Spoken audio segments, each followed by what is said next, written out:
Hello Hasina funny, আমি আপনার কয়েকটা কথা কইতাম আফা। বলো। আফা, ছাত্ররা যে আন্দোলন করে তারা তো আপনার কথা মানেন না। আর যদি না মানে কিছু করার নাই। তারা যে কর মুক্তিযোদ্ধার সন্তান পর্যন্ত ঠিক আছে, চাকরি দেওয়া যায়, নাতি পর্যন্ত তো ঠিক না আফা। মুক্তিযোদ্ধাদের নাতিপুতিরাও পাবে না, তাহলে কি রাজাকারের নাতিপুতিরা পাবে? না না না না আফা, এ গীতা কর, এ গীতা কর। তে আফা, আন্দোলনে যে ছাত্ররা মারা গেল তারা লাই গীতা কইবে আপনি।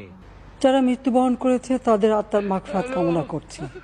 পরিবারের সদস্যদের প্রতি গভীর সমবেদনা জানাচ্ছি। আপনজন হারাবার বেদনা যে কত কষ্টে তা আমার থেকে আর কে বেশি জানে। তে যারা মরলো তারা ফ্যামিলির আপনি কোনটা দিতা নানি? রিক্ত আমি নিঃস্ব, আমি দেবার কিছু নাই, আছে শুধু ভালোবাসা, দিয়ে গেলাম তাই।